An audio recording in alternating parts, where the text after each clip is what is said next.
previously on the keys of time.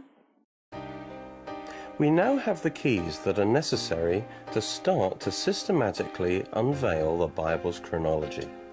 The first two keys revealed the divinely ordained blueprint or framework for time, which governs the progression of God's plan. Keys 1 and 2 basically say that the blueprint is a week of 7 days of 1,000 years each. The next two keys resulted in the discovery of God's redemption chronology, which exists alongside the Bible's actual chronology. Key 3 says, at the end of every Jubilee cycle of 49 actual years, God adds a special 50th year of grace. This must be a measurement in the redemption chronology. Key 4 is the principle of unreckoned time, which says that God does not count times when his people's sin causes his plan of redemption to be suspended. This is convincingly revealed by the 479 completed years recorded in 1 Kings 6:1, which are 131 years short of the actual time. Now, the total times of servitude are also 131 years. So if they are subtracted from the total time, this gives exactly 479 years. The only alternative to this solution is to force the periods in Judges and Acts 13:20, which add up to 610 years, to fit into the 479 years of 1 Kings 6:1.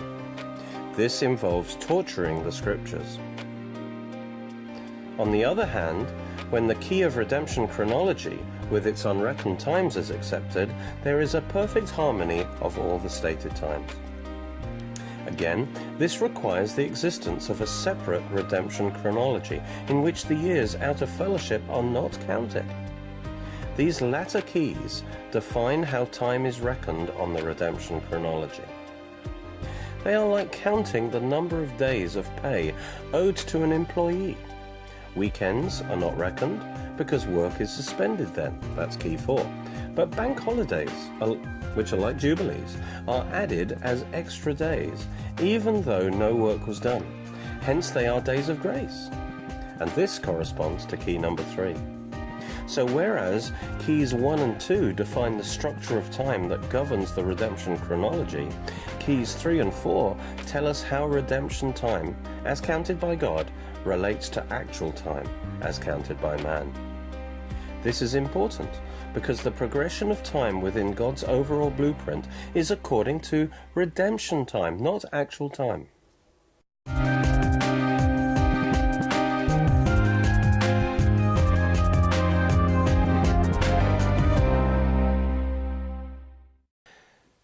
We're now going to look at events in the life of Isaac.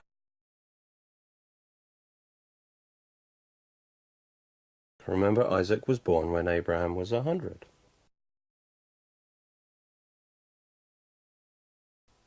At age 5, Isaac was weaned, and he was established then as the seed and the sole heir. In Genesis 15:13-16, we read that God said to Abram, "Know of a surety that your seed shall be a stranger in a land that is not theirs, and shall serve them, and they shall afflict them 400 years. And also that nation whom they shall serve will I judge, and afterward they will come out with great substance." That's, of course, a prophecy of the Exodus. God showed Abraham that his seed would only be able to receive their inheritance after a wait of 400 years. What event initiated these 400 years? We know that the time from Abraham entering Canaan and receiving the covenant at the age of 75 until the Exodus was exactly 430 years. Since the 400 years also ends with the Exodus, this time span must begin 30 years after he entered the land, when he was 105 years old. Now, since the subject of the prophecy was the seed, the start of this time period must have something to do with Isaac, who was the first seed. Now, Isaac was born when Abraham was 100. We saw that in Genesis 21:5. So this time span began when Isaac was 5 years old. This must be the starting point of the 400 years. Something of great importance in Isaac's life must have happened at this time when he was 5. And the child, Isaac, grew and was weaned. And Abraham made a great feast the same day that Isaac was weaned. And Sarah saw the son of Hagar the Egyptian, which she had borne unto Abraham, mocking. Wherefore she said unto Abraham, Cast out this bondwoman and her son, for the son of this bondwoman, who was Ishmael, shall not be heir with my son, even with Isaac. At age 5, Isaac was weaned, and he was established then as the seed and the sole heir. This is my speculation, but I believe that Isaac was offered up by Abraham on Mount Moriah when he was aged 33 and a half. Why? Because he was a type of the greater seed of Abraham, that's Jesus, being offered up by his father 2,000 years later at the very same place. And that's recorded in Genesis 22. As the ram was offered instead of Isaac, so the Ram of God, Jesus, was offered up in our place as our substitute. The timing of this event is not given, but this is an inference based on the fact that the typology is so exact in other ways, such as its location. And in these exact ways it pointed to the fulfillment in Christ. So I think it's very feasible that he was also the same age, Isaac was the same age as Jesus, when he was offered up on Mount Moriah. Certainly Isaac was no child, who had no choice in the matter. A sacrificial animal had to be a full-grown male. Although he's called a lad in Genesis 22:5, this is the same word that was used for the other young men, so it should really have been translated young man. He was fully grown and could easily have overcome his elderly father and fled. So Abraham was not forcing his son, Isaac was cooperating. By faith he laid down his life in obedience, a type of Christ, the greater than Isaac, the greater seed of Abraham. As Jesus died at 33 and a half, I suggest the same is true for Isaac. In type, Isaac, the seed of Abraham, was also a picture of the resurrection of his greater seed, the Son of God, being received back as from the dead by his Father, as Hebrews 11:17-19 says. This was a higher act of faith by Abraham than in Genesis 21, when he cast out Ishmael. Both were hard, but in the first case it was a giving up of the work of the flesh. Whereas with Isaac, it was offering back to God that which was of God, produced in his life by the Spirit, through faith. It was a test of whether he loved the blessing more than the blesser. Abraham knew that God's promise to him must be fulfilled through Isaac, and so he believed God would have to raise him from the dead. When we are called to lay down something on the altar, we need to believe, like Abraham, that if it is of God, he will surely resurrect it. So we need to trust God and put it in his hands. When Isaac was 37, that's when Sarah died. That's in Genesis 23.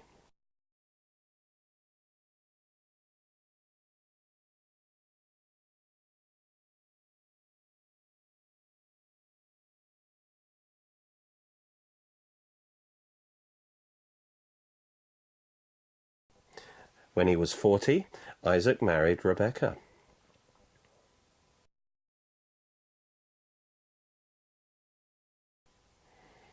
The next time we see Isaac, after his death and resurrection, as it were, in Genesis 22, is his betrothal and marriage to Rebekah, which was mediated by the trusted servant Eliezer, which means helper.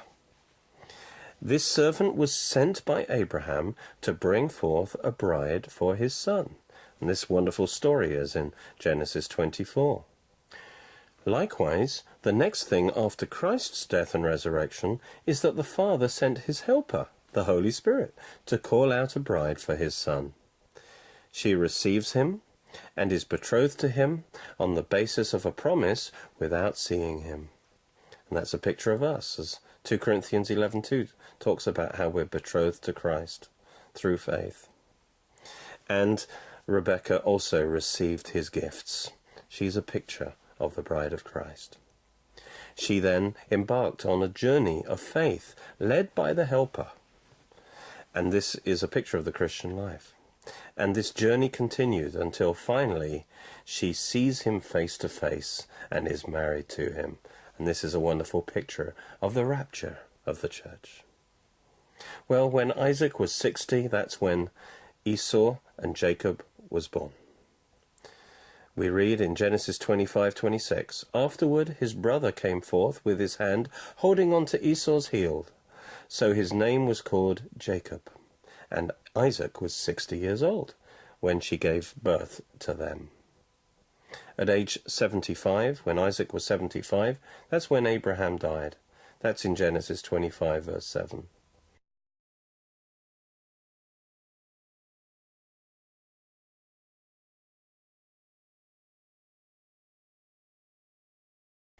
When Isaac was 100, that's when Esau got married. That's Genesis 26:34.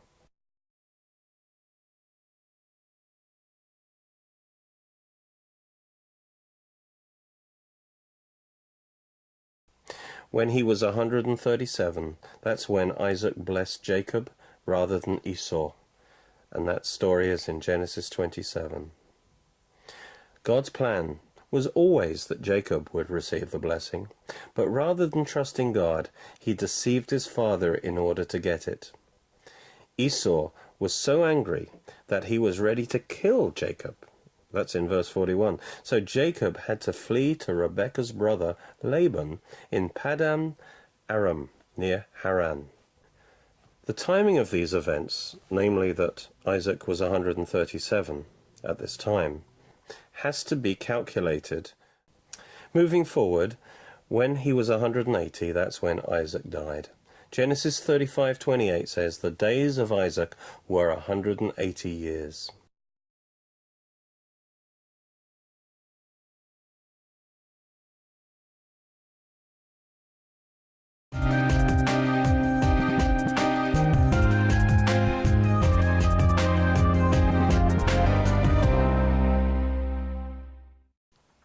Let's now study the timing of the events in the life of Jacob.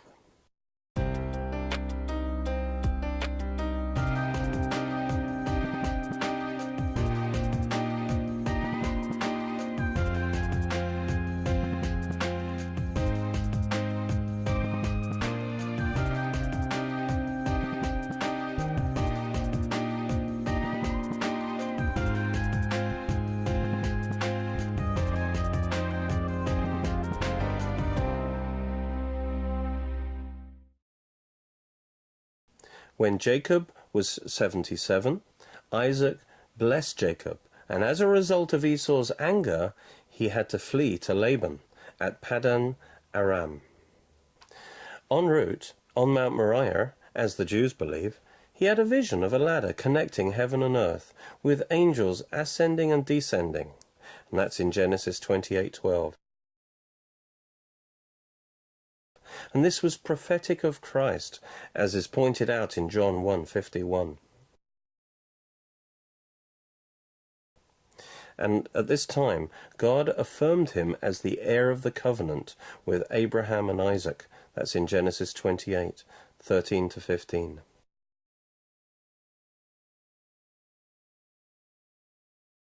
In response, Jacob declares that place as the house of God and the gate of heaven in verse 17, and that it will become the place of God's house, verse 22. He also vowed to tithe all that God gives him. Verse 22, he said, "Of all that you give me, I will surely give 1/10 to you." This provides a wonderful confirmation that God planned Israel's history according to great Jubilee cycles. For Jacob was renamed Israel, and God gave him 12 sons from whom came the 12 tribes of the nation of Israel. Thus God gave him a nation, which was born as such at the Exodus. And God planned and gave Israel 3 great Jubilee cycles of grace, that is, from the Exodus to the cross. Thus he gave Israel 3 times 490, which is 1,470 years, not counting, of course, the unreckoned time. He gave Israel these 1,470 years before the Messiah comes to take possession. So, did Israel give the 10th of this to God? Yes, he did, because Israel, Jacob that is, who is renamed Israel, lived 147 years. But his life of 147 years was, as it were, a tithe of the 1,470 years of Israel's history from the Exodus to the cross. Now let's consider the 14 years that Jacob spent from age 77 to when he was 91. You see, when Jacob fled to Laban in Paddan Aram, he served Laban for 14 years in order to marry his 2 daughters, Rachel and Leah. And he worked 7 years for each. First, he worked 7 years for Rachel. It says in Genesis 29:18 that Jacob loved Rachel. So he said to Laban, "I will serve you 7 years for Rachel, your younger daughter." So Jacob served 7 years for Rachel, and they seemed only a few days to him because of the love he had for her. That's Genesis 29:20. However, instead of finding himself married to Rachel at the end of 7 years, he was married to Leah instead. When he objected, Laban said he could still have Rachel, but he would have to work another 7 years for her. However, he was allowed to marry her immediately, that is, as soon as his honeymoon week with Leah was over. We read that in Genesis 29:27-30. Laban says, "Fulfill her week," that is, fulfill Leah's honeymoon week, "and we will give you this one," that's Rachel, "also, for the service which you will serve with me still another 7 years. Then Jacob did so, and fulfilled Leah's week. That's her week of days. So he gave him his daughter Rachel as wife also. Then Jacob also went into Rachel, and he also loved Rachel more than Leah. And he served with Laban still another 7 years. So he worked another 7 years for Rachel, making 14 altogether. These 2 sets of 7 years when Jacob had to work for a wife, the second being a rerun of the first, are a type of the 2 sets of 7 years that are Daniel's 70th week, the second being a rerun of the first. Jacob worked 7 years for Rachel, but at the close of the 7 years she did not come to him. However, another, Leah, came to him to be married instead. Likewise, in his first coming, Jesus worked for 7 years to claim his first love, bride, that's Israel. But at the close of these 7 years, he did not obtain her. However, another, that's the church, came to him to be married instead. When the original 7 years ran without fulfilling his purpose, Jacob, in his love for Rachel, did not give up on her, but he was willing to work another 7 years for her, thus rerunning these 7 years for Rachel. These 7 years took the place of the original 7 years, and as a result of them, he was able to marry Rachel. He did this after his honeymoon week with Leah, which is a picture of the church age. Likewise, Jesus has not given up on Israel, but after the church age, he will work another 7 years to win her. That's the tribulation, and he will marry her as a result. The second 7 years took the place of the first 7 years, as far as Rachel was concerned, for the first 7 years were cancelled, that is, as years for Rachel. The second is the rerun of the first. Likewise, the final 70th week will take the place of the first 70th week as far as Israel is concerned. The first 7 years were not wasted, but as far as Rachel and as far as Israel was concerned, they failed to achieve their purpose. So the original 7 years for Rachel and for Israel were cancelled, as if they hadn't run. And then they were to be run again. In the second 7 years, Jacob had 11 sons through Leah, Rachel, and their 2 maids. The 11th son was Joseph, and he was born right at the end of these 14 years of serving Laban.